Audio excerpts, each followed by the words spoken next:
and welcome to Sunrise with Hawadana. Sunrise with Hawadana is a program where we talk about issues of the moment, talk about the society and how we can improve the society. Yes. On today's edition of the program, I'm here live at College of Education, Niger State, to talk about the impact of the youth in the society, how education can influence on the lives of the youth, and how the roles of the parent is important in the lives of the children. But first, let's go to his office, the lecturer that we're meeting today, to talk about the impact of education on this society today. Come with me as I host him.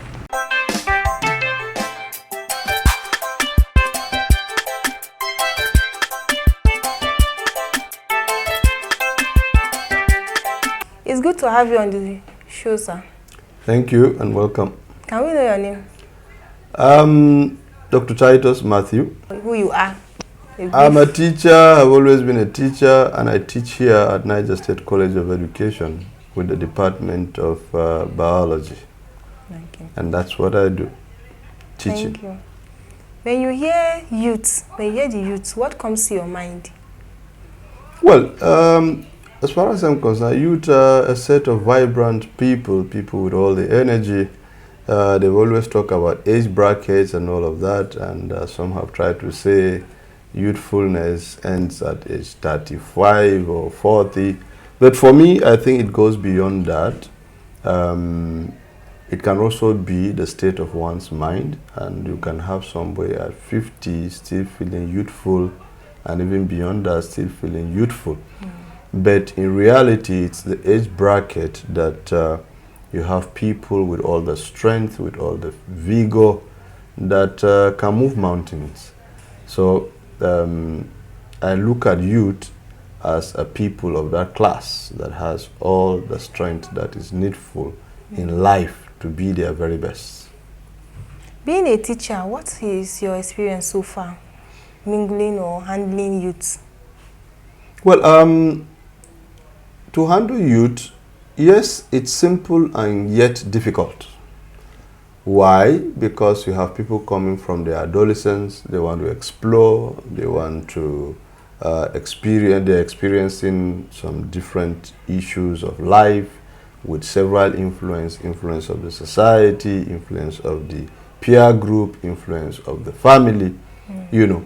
And it's a time where you have to sort yourself out. It's a time of sorting out oneself. What is the direction for one in life? What goals, can one set for himself or herself in life, you know. So it's a turbulent time, age bracket, and to handle youth, why I say it's difficult is because many have what they want to do, what they want to be. And with all of these influences, for you to give them a direction, it becomes difficult. It is also simple. Youth are people that love to be listened to. They love to be heard. Now, if you always give them a listening ear, you hear their own side of the coin, and you identify with them, it's easy for you to be able to give them some kind of redirection, you know. So, but the difficulty we have always had with the youth stems from the fact that they are not listened to. They are shielded out, and they find themselves being on their own. Nobody is listening to them. And when you don't listen to them, they have all the energy. Of course, you get the negative side of them. You know, being a teacher all over the years, from secondary school down to the tertiary institution like this one, I've had to have romance with youth, most especially, on a daily basis, in groups and as individuals. And I've had pretty beautiful experiences from them. Why? Because as a teacher, we're taught on how to handle such set of people, you know. Yes, there are those that no matter what you do, you have a fallout with them. But the majority, if you show genuine interest in them, you seem to have their attention, and they seem to listen, and of course take to advice, you know. But in every set of people that you find, you know, there are those that no matter what you do, no matter how low you come down to their level for you to understand yourselves, they still will not budge. But the majority of the youth, I think, are people that listen. Being a teacher, what can you say about education, the impact of education in the lives of the youth today? Whether we like it or not, education is impactful. Education gives a kind of roadmap in life. So, the unfortunate thing we must face and accept as a society is that I am a teacher. The quality of education keeps fading and going low day by day. What causes all of that? There are several factors, But to answer your question directly, education has positive effect on the youth and on every society. How much impact it can have depends on the quality. Okay. That's how much impact it can have. Depends on the quality that comes out. We have moved away so much so from highly qualitative education in our country, Nigeria, wherein when we were in our secondary schools, we had expatriates that were very, very interested in coming, some of them as teachers to us in this country. We had schoolmates that chose to leave their countries to come in here to learn. In secondary school, I know of mates like Ahmed Fawad, Asim Khwaja, all the way from Pakistan, coming to learn in GSS Mina here as students. In our university days, we had people coming from countries, even Ghana here, Gambia, as mates in school, because of the quality that was obtainable here. Now, I wonder if you go around our public secondary schools and, public secondary schools. Where do you think the problem is coming from? That's why it's multifaceted. Okay. The problems are multifaceted. Let's start with, firstly, our family values are being lost day by day. A child is first molded at home. Okay. That education that we get at home is foundational, it's primary, it's very, very essential. So in other words, you're saying it is the parent that starts to educate a child before the school takes over. Sure. The basic tenets about life, the basic do's and don'ts in life, the basic values are supposed to be inculcated in the child by the parents. And once they are not inculcated, and you let that child, parents today have absolved themselves from their duties. They have left them to the schools. They have left them to the worship places, as Christians, to the church, as Muslims, Quranic schools, and all of that. Yeah. We are absolving ourselves as parents from what we are supposed to do, and we expect somebody outside leaving the responsibility to the society. To the society. Now, you bring out people that are raw, untamed, unschooled. When I say school now, I'm not talking about formal learning, education. But then that informal one gives a basis for what becomes of one tomorrow. Some of us, at some points, we have all tried to err at one point or the other. But there was a kind of training we received back home. We knew the homes we came from. It was like a taboo for me to do something outside. I know I have a family name that I have to protect. You see, such ideals are waning down day by day, day by day, to the point that parents, even when their children do wrong today, they want to cover them up. In our own days, you do wrong, you are even afraid for your parents to know. Because they know they are the first that will deal with you and then bring you out to be shamed. Yes. But the reverse is the case today. So that foundational value inculcation is being lost, and the society is worse for it. The schools themselves, we are supposed to be models as teachers. We're supposed to be examples. I don't just go in to teach biology. but my life should reflect that of a teacher before my students. You know, but you find that also we have bad elements amongst us too, you know, who don't look at it in that manner. Now, there are times when I'm in the class and I have to teach my NCE students, and I ask myself, are they reading the same NCE that I was reading? In my days, in the lab, I had a whole locker to myself, all the equipment already in that locker, both in biology and chemistry. By the way, I read biology, chemistry for NCE. So you come into the lab, everybody has his locker. We were just about 13 of us.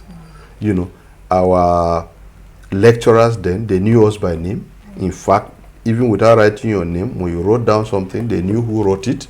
You know, they could take care of our individual needs, attend to our individual needs. They knew our individual capacities and all of that.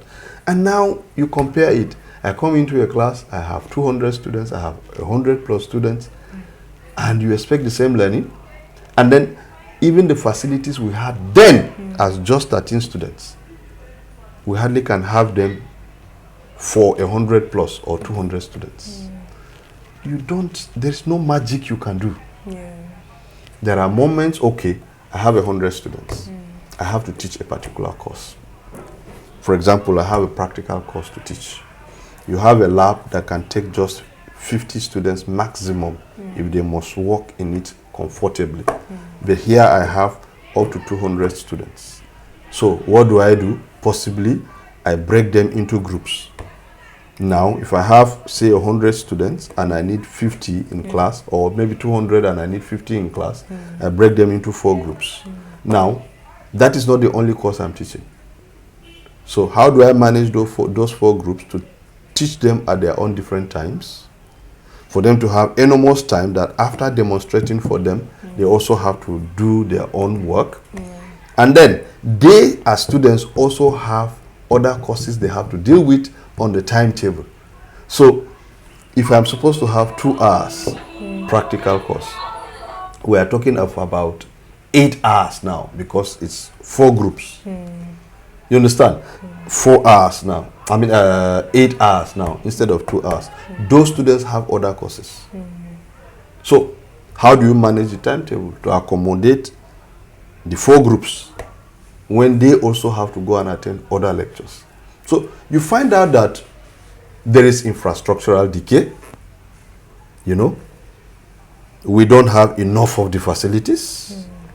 The numbers in class are over-bloated. We go on teaching practice.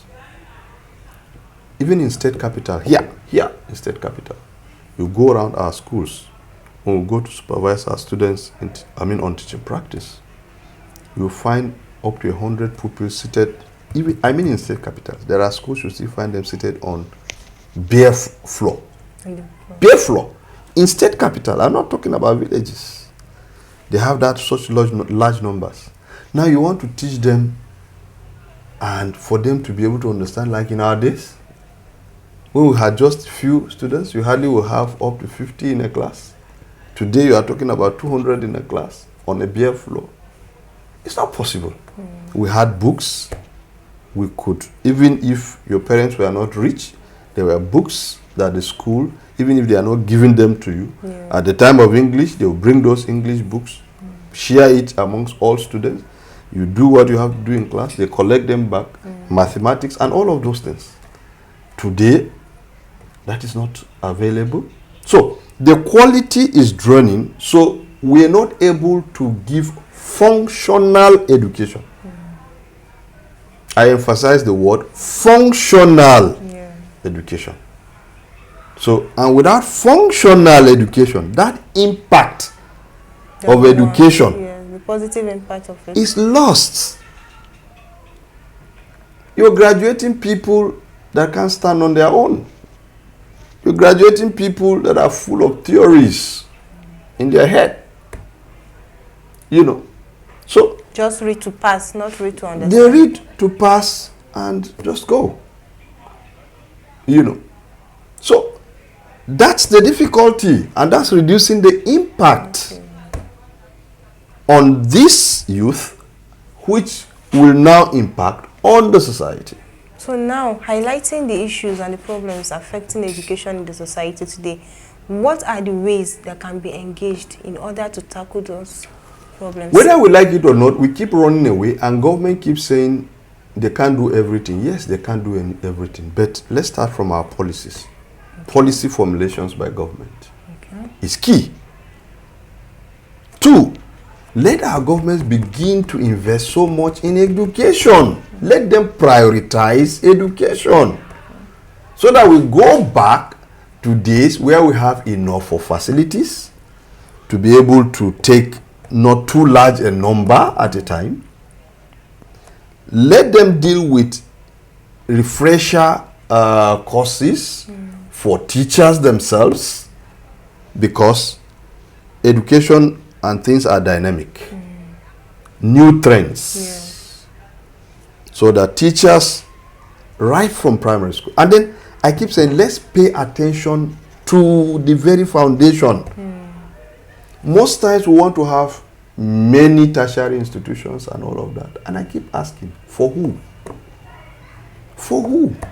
Have we for once tried to look at, okay, like in Niger State, how many students from primary school, when they write their exams, are able to pass their exams to go into junior secondary school? How many Nigerites, when they write the basic exams, the JSS exams, are able to pass and go into senior secondary schools? How many Nigerites, after their secondary school, can write without help and pass WAEC, NECO with at least 5 credits, including mathematics and English, unaided? We must solve the problem from that foundation. And then when we now have more than enough coming out with the prerequisite requirements, and they are not getting slots enough to enter the tertiary institution, that's when we should think of expanding our number of tertiary institutions. But I can challenge anyone. Let's look at even the tertiary institutions within Niger State. FUT, Federal University of Technology, Mina, for example. Are we able to fill our quota as Nigerites for admission? Do we have students that are Nigerites and are graduating with the requisite requirements to go into FUT and filling our quota there? Our IBBU, are we able to fill our quota? Let's come to the College of Education, Mina, here. Majority of the students, how many, let's look at the statistics, how many are from here, Niger State, how many are from outside Niger State. Let's also compare the performance of those that are from within Niger State and those that are coming from outside Niger State. And let's do it for the tertiary institutions that we have. And now, if we have gone beyond the threshold of opportunities that can accommodate and take in Nigerites, then we start thinking of expanding. So, but we can keep to expand at the top. If we don't do anything to the bottom, we still cannot get it. We still cannot have functional education like that, because it's garbage in, garbage out, as it is said. You bring in somebody from primary school that is not well groomed, maybe in numeracy, for example, and you want that person to go into secondary school, continue to read mathematics and pass mathematics at the end, and possibly go into university to read engineering course. It's not possible. You know. So let's go down to the foundation. Let's be able to bring about functional education. And then, lest I forget, there's another thing we're neglecting as governments in this country, Nigeria: technical education. If you go around our technical colleges, go like to technical college here in Mina, along this Tagway Dam Road. There are buildings there that you wonder whether human beings should even enter the risk. I mean buildings that are near collapse, when we are supposed to have the best of workshops and all of that. We have had 6334 system of education since 70 something. Is it 79? If you look at our national policy on education, this 6334, perfect document, but the implementation near zero. Schools like that are supposed to be given serious attention. It was meant that in the first 3 years of secondary school, which is the JSS, people should learn trade. How do you learn trade? When the facilities are not there, the workshops are not there, and all of that. So for me, that's why I said policy and with a roadmap for implementation of those policies. We are good at formulating things, but never good at pursuing them today to see it to its fruition. So we don't even need to start running here and there. Let's have homegrown kind of education, homegrown policies. It's good to go out and see things, but come juxtapose it with your own environment. Don't just copy hook, line, and sinker. No. Bring it, interface it with what you have locally, and see how we fit in. We are not yet there. Yeah. We want to get there. We must have our own roadmap on how to get there. If we just copy, our situation are not same. And, or let me say, are not exactly same. Some things may not fit into our society. So, we must go back to the issue of functional, I keep repeating that, functional education. And to deliver functional education, it will start right from the bedrock. If you ask me, early child education, why do you think you bring a child from public school and you bring a child from a private school and the child from a private school is doing better? First, they have taken care of the early child education of that child. That's why they have nursery schools. Yes. Your own, in the public school, you have primary school. That's where the child is starting. Now, you are bringing two. This one is already used to some instruction. Yes. This one is not. And you can't compete favorably, you know. And then, once we are able to take care of that level of education, let's grow it up. Let's go back to what 6334 was meant to achieve. That is, in your junior secondary school, let there be workshops, equipments, training and retraining of staff, so that they can give the basic handwork to these pupils or students at that level. And our curriculum at higher levels should be to grow them from what they have learned. This should be a connectivity from what they have learned, you know. And so, like that, we'll stop this idea of just rote learning, and we'll go into learning that can empower us, you know, and we don't become too dependent on white-collar jobs. Outside my teaching, what else can I do? What else can I do? This idea of white-collar jobs, whether we like it or not, government even today struggles to pay the basics. We have seen retirees, many dying frustrated. So it's high time we go back to functional kind of education. And for me, that will be able to impact more on the youth and impact more on the society. And even, I know it's a long-term thing, and then let's not look for shortcuts. Yes, if there are things we can do in the interim, I don't have a problem with that.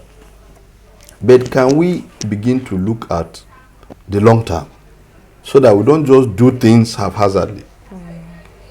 We have a program that is so planned and sustainably from government to government.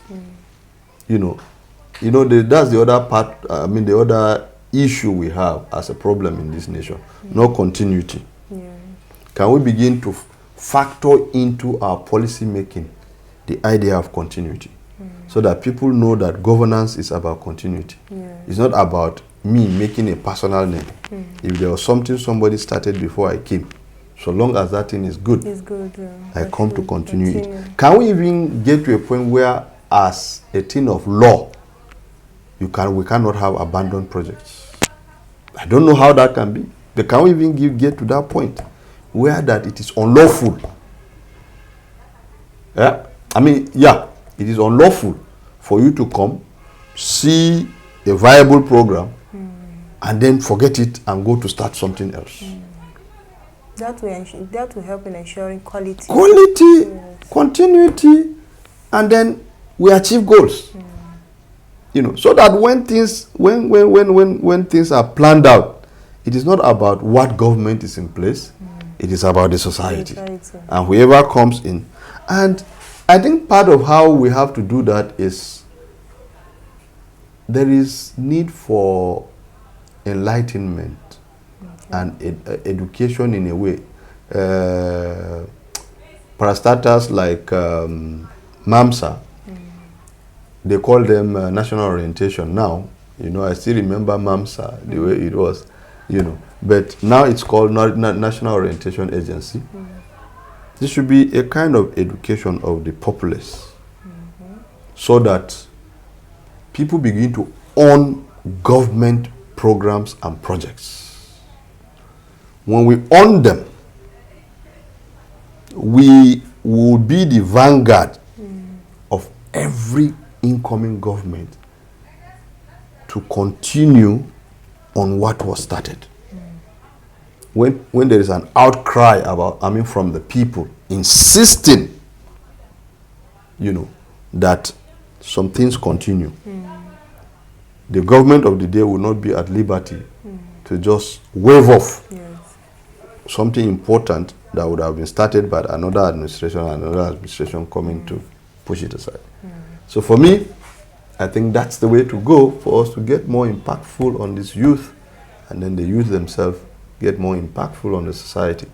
And it will save us these headaches of miscreants, of drug addicts, you know, because most of these ones, when they don't find something to do, the devil will give them what to do, you know. And of course, nobody will be at peace. Yes.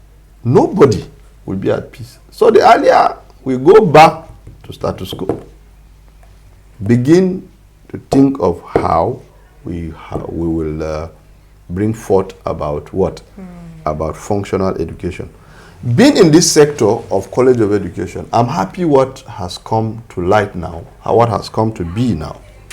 Started with the federal government, and recently our dear governor, His Excellency, former Governor Mohamed Bago, signed into law a re-establishment law for this institution, College of Education. It was like a domestication of a law that was signed by the current president in 2023.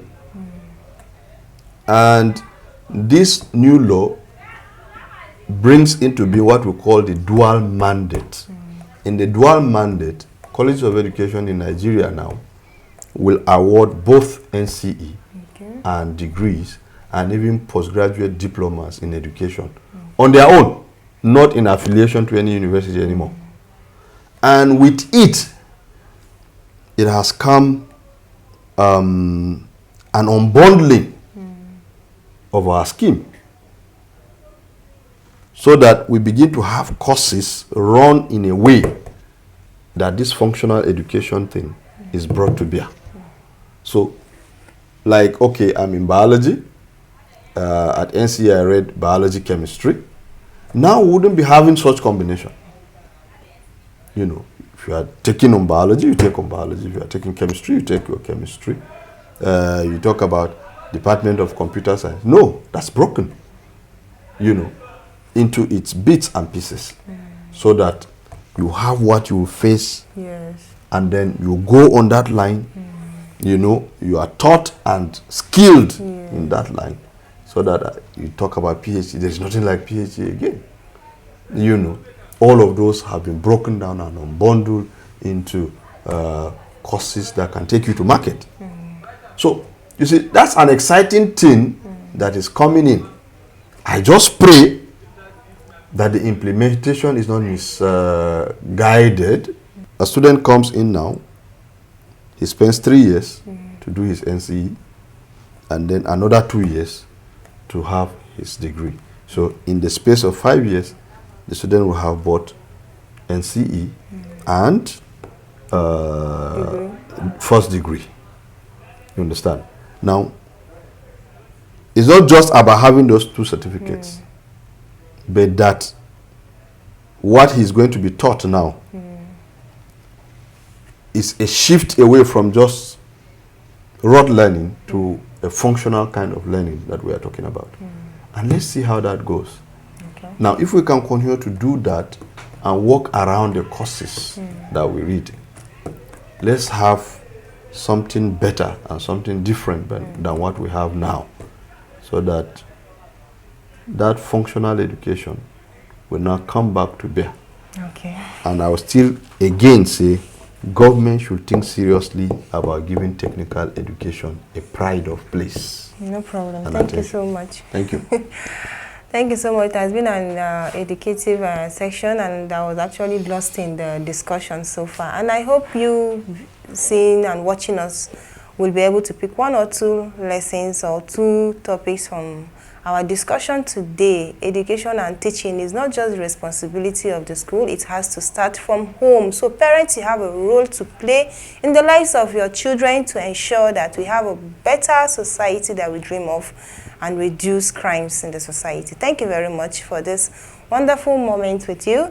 And I hope when next we come, you welcome us also. Always. So this brings us to the end of the interview for today. See you again next time. Keep watching Sunrise with Hawadana. Thank you.